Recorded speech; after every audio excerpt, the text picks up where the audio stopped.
হলো এত সকালে বাজারে এসছি, বাজারই এখনো বসেনি। এমনি এখানে ওয়েদার একটু ঠান্ডা ঠান্ডা, আবার তার মধ্যে পড়ছে বৃষ্টি, দেখতে পারবে। মানে আগে ষষ্ঠীতে কি হতো বলো তো, আমরা খুব মামা বাড়িতে যেতাম।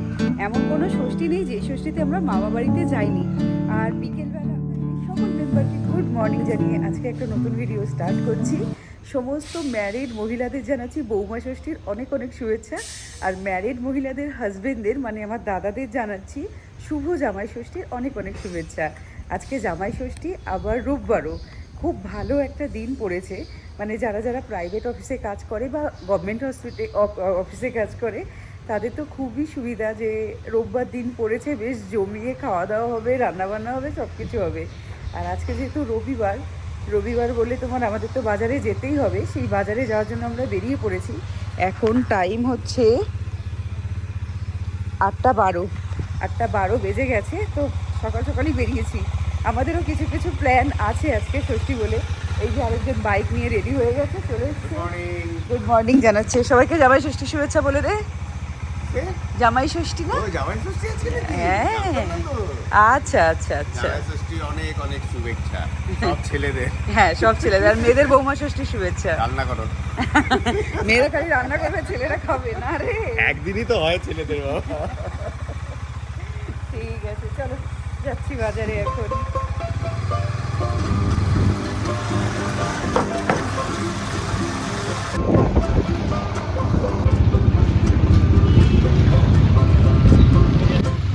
এখানে সব নিয়ে যাচ্ছে এখন এরা গিয়ে দোকান করবে।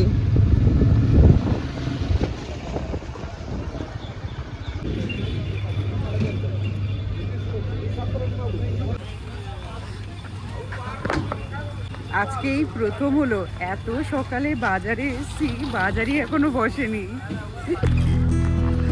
সবে বসছে।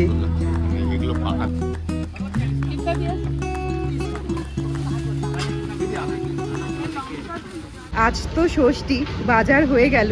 তো এখন মাছের দোকানে যাব। খুব ইচ্ছে আছে ইলিশ মাছ নেওয়ার। যদি মাছের দোকানে থাকে তাহলে আজকে ইলিশ মাছটা নেব। মানে আমাদের ওখানে তো ইলিশ চিংড়িতে ভরা। চিংড়ি তো সবসময় পাওয়া যায়, কিন্তু ইলিশটা পাবো কিনা জানি না। তো ইচ্ছে আছে যদি পাই তাহলে ইলিশটা নেব। আর হ্যাঁ, কালকে তোমার মাটন কিনে মাটন ম্যারিনেট করে এসেছি, সেই ভিডিওটা তোমরা দেখে নাও আগে।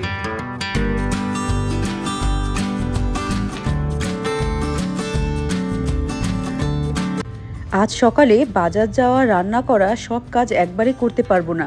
সেই জন্য কালকে রাতেই মাটনটা কিনে রেখেছি। এখানে লবণ, হলুদ, কাশ্মীরি লঙ্কা গুঁড়ো, একটু সর্ষের তেল আর টক দই, এটা দিয়ে ভালো করে মাটনটা আমি মেখে রাত্রিভর ফ্রিজে রেখে দেবো। তোমরা যদি এই রেসিপিটা বানাও তাহলে 1 থেকে 2 ঘন্টা আগে মেখে রাখলেই হবে।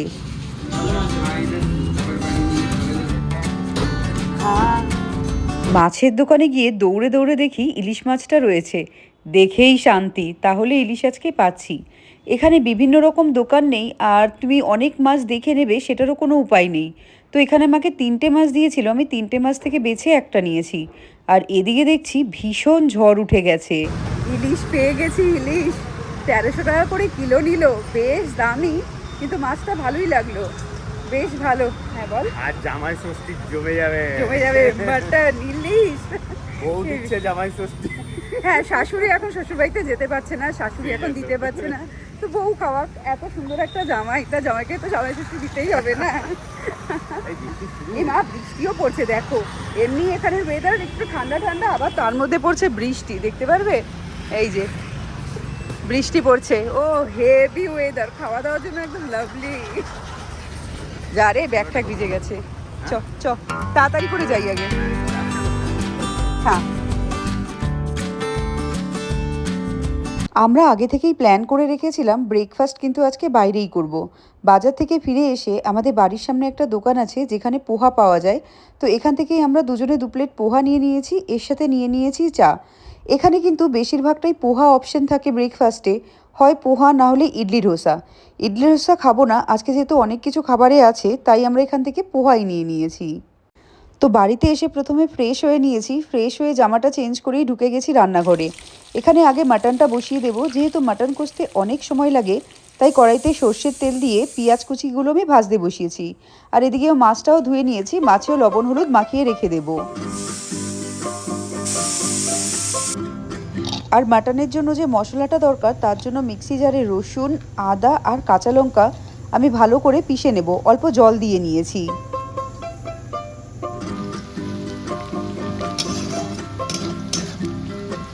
এদিকে পেঁয়াজগুলো খুব ভালো করে ভাজা হয়ে গেছে। এখন আদা, রসুন আর লঙ্কার পেস্টটা দিয়ে দিলাম। দেব মশলা। মশলার মধ্যে আমি এখানে লবণ, হলুদ গুঁড়ো আর কাশ্মীরি লাল লঙ্কা গুঁড়ো দেবো। আমি কিন্তু খাসির মাংস রান্নার ক্ষেত্রে আর অন্য কোনো মশলা ব্যবহার করি না, এইভাবেই বেশিরভাগ চেষ্টা করি রান্না করার।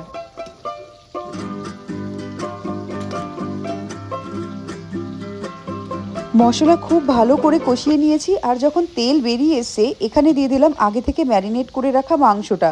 মাংসটা কিন্তু আমি ফ্রিজ থেকে সকালেই বের করে রেখেছিলাম যাতে ঠান্ডা ভাবটা কেটে যায়। এবার মাংস খুব ভালো করে কষানোর সময় আমি এখানে 2 কোয়া গোটা রসুন দিয়ে দিচ্ছি। আমার কিন্তু খাসির মাংস, মুরগির মাংস এইসবে খুব ভালো লাগে গোটা রসুন খেতে। এখন মাংসটা খুব ভালো করে ঢেকে ঢেকে আমি কষিয়ে নেব। আর এদিকে চিংড়ি মাছের মালাইকারিটাও তৈরি হয়ে গেছে। মাংসটা দেখো কষাতে কষাতে কি সুন্দর একটা কালার চলে এসছে। আর কষাবো না, মাংস অলমোস্ট সিদ্ধই হয়ে গেছে, কিন্তু ওই হাড়গুলো যাতে ভালো করে সিদ্ধ হয়ে যায় সেই জন্য এখানে প্রেসারে দিয়ে দিচ্ছি। প্রেসারে একটু জল দিয়ে দিলাম কড়াই ধুয়ে, আর এখানে দেব আলু। সব কিছু ভালো করে নেড়ে নিয়ে আমি 2 থেকে 3টে সিটি দিয়ে নেব।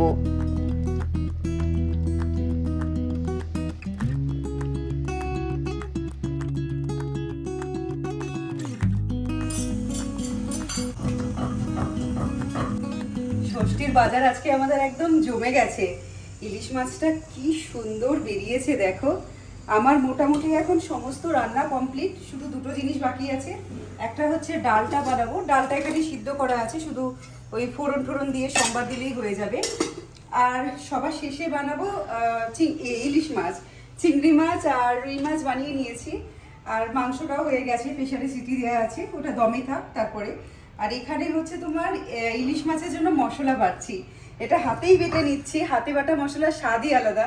আজকে যেহেতু ষষ্ঠী, বরকে একটু ভালো করে খাওয়াতে হবে, মানে শাশুড়ির বিহাফে আমি খাওয়াচ্ছি, যখন শ্বশুরবাড়ি যাবে তখন শাশুড়ি খাওয়াবে, তো সেই জন্য একদম কষ্ট করে ভালো করে খাওয়াচ্ছি আজকে।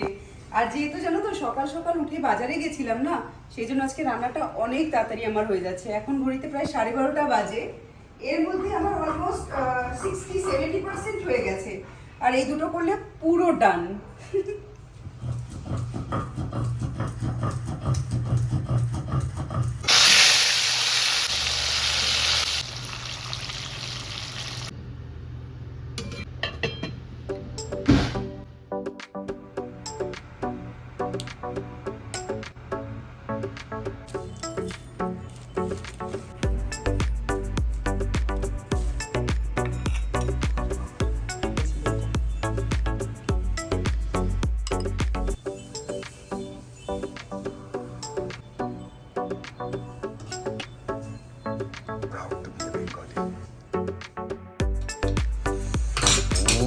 কালারটা হয়েছে রে।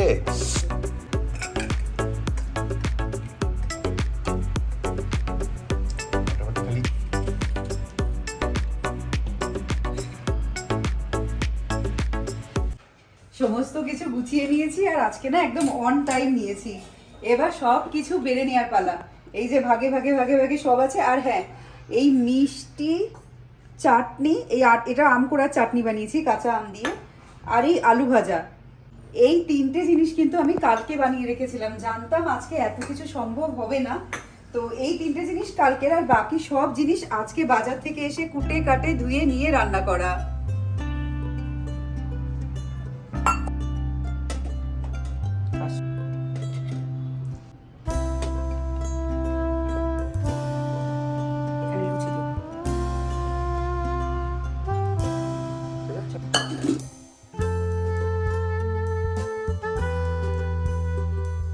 বেড়ে ফেলেছি আজকে জামাই ষষ্ঠীর থালি। আর আজকে ডাইনিং টেবিলে বসে না, আমরা নিচে বসেই খাবো। ভালো কিছু হলে না আমরা সবসময় নিচে বসে খাওয়াটা প্রেফার করি, মানে শান্তি করে বসে এরকম পা গুটিয়ে এত সুন্দর খাওয়া খুব ভালো লাগে। তো দেখিয়ে দিই আজকে কি কি রান্না করলাম। এখানে আছে সাদা ভাত, এটা তোমার ভেজ ডাল, ভেজ ডালের সাথে ঝুড়ো আলু ভাজা। এখানে আছে দই কাতলা, এটা লুচি, স্যালাড। এটা বানিয়েছি তোমার চিংড়ি মাছের মালাইকারি। এটা আছে সর্ষে তোমার ইলিশ। এটা মটন কষা, একটু ঝোলঝোলও রেখেছি। এটা হচ্ছে আম পোড়ার চাটনি। এটা পাঁপড় ভাজা, মিষ্টি দই আছে, গোলাপ জামুন, সাথে আছে আম। আম, লিচু অনেক কিছু দেয়, তো আমি এখানে আমই দিয়েছি ফল হিসাবে। তো আমি যতটা পেরেছি এখানে করে করে দেওয়ার চেষ্টা করেছি, কিন্তু মার ওখানে গেলে তো মজাটাই আলাদা হতো না, সবাই মিলে একসাথে বসে খাওয়া, মার রান্না করা, ওটা মার টেনশন হতো, আমার কোনো তখন কিছু হতো না, আমি খালি খেতাম। কিন্তু যেটুকু আমার সাধ্যে কুলিয়েছে আমি করে দিয়েছি, মনে হয় জিনিসগুলো ভালোই হয়েছে। সেটা খাওয়ার পর অভিক রিভিউ দেবে কেমন হয়েছে। এখন আমরা লাঞ্চটা করে নিই।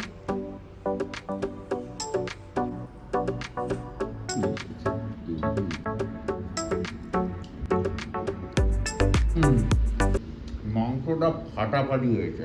হুম,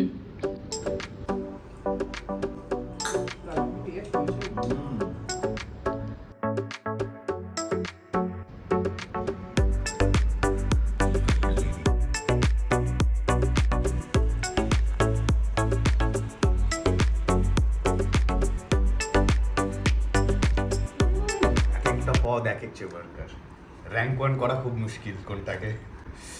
যেরকম ইলিশ মাছ, সেরকম মাটন, ইসে কি ছিল, প্রনের মালাইকারি। মালাইকারি।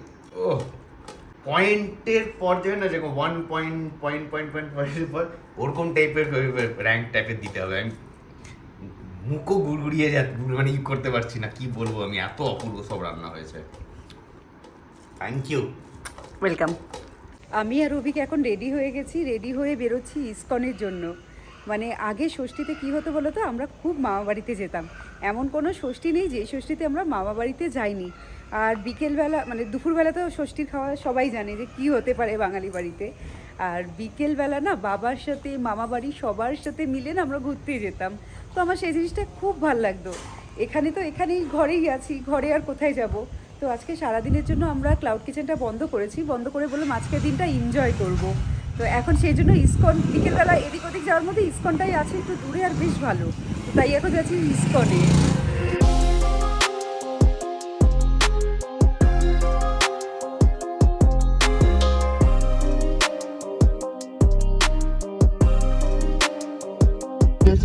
এই যে আমাদের ইসকনের সামনেটা চলে এসেছি, এটা গেট, ওইদিকে ইসকন। তো এখন গাড়ি পার্ক করতে যাব। আমাদের প্রচুর সময় লেগে গেল, মানে প্রতিবার এতটা টাইম লাগে না, অলমোস্ট 1.5 ঘন্টা মতো লেগে গেল এখানে আসতে।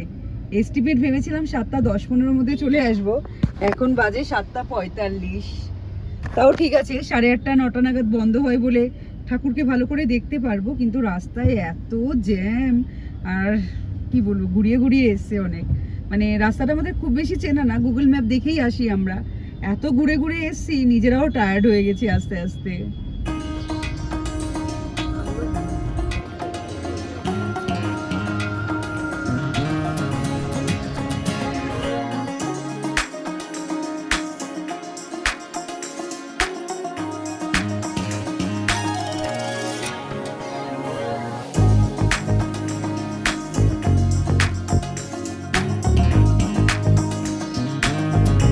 এখানে হচ্ছে জুতো রাখার জায়গা, অভি গেছে জুতো রাখতে। এখানে হচ্ছে ব্যাগ পাওয়া যায়, এরকম ব্যাগের মধ্যে জুতো ভরো, ভরে নিয়ে এখানে দাও, টোকেন দেবে, তারপর নেওয়ার সময় এরকম রিটার্ন করে দিতে হয়।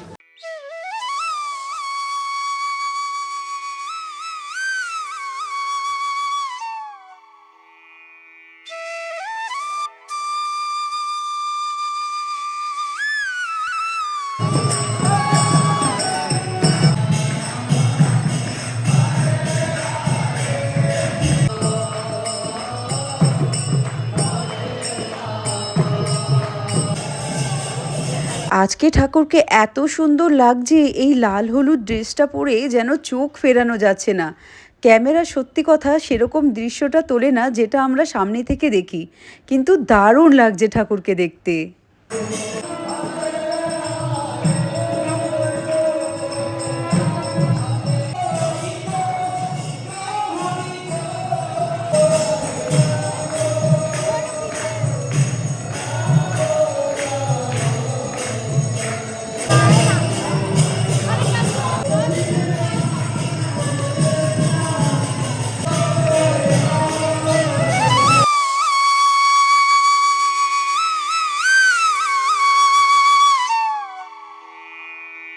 আমরা একদম শেষের টাইমে এসেছিলাম, ভাবছিলাম যে দেখা হবে কিনা ঠাকুরের সাথে আজকে, কিন্তু 10 মিনিট বাকি ছিল, এত ভালো দেখা হলো।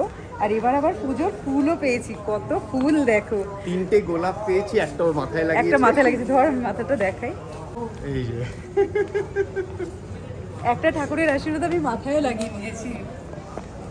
খুব ভালো দর্শন হলো, প্রতিবারই মোটামুটি ভালো দর্শনই পাই আমরা। ভালো লাগে, মানে ইসকনে আসলে মনটা শান্ত হয়ে যায়, যে কোনো পবিত্র স্থানে গেলেই মনটা ভালো লাগে। আর ভালো দিনেই এসছি, বেশ খুব ভালো করেই কাটালাম আজকের দিনটা। এবার যাই, বাইরে প্রসাদ দিচ্ছে কিনা দেখি, যদি দেখে মানে প্রসাদ চান্সেস দেয়, কম, কারণ ঠাকুরের দরজা বন্ধ হয়ে হ্যাঁ গেছে। দেখা যাক, দেখি, কপালে থাকলে পাবো প্রসাদ। আমি ঠাকুরের ফুল পেয়ে গেছি, আমার মন ভরে গেছে। প্রসাদের লাইন এখনো আছে, এর মানে আমরাও প্রসাদ পাচ্ছি। ও ফুলগুলো ওর এখানে পকেটে ঢুকিয়ে দিয়েছি শুটের মতো, ঢুকিয়ে দিয়েছি ওর ভেতরে। যদি পড়ে না যায়।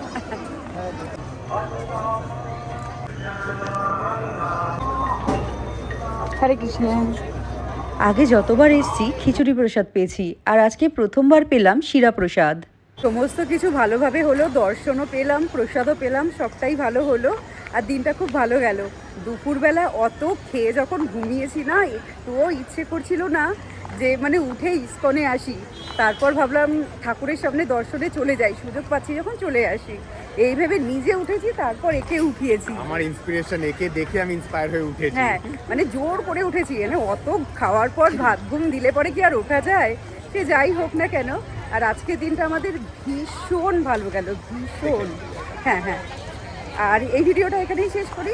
ভিডিওটা ভালো লাগলে লাইক করো, শেয়ার করো, চ্যানেলটাকে সাবস্ক্রাইব করে নিও। এবার আসি, টাটা আর গুড নাইট।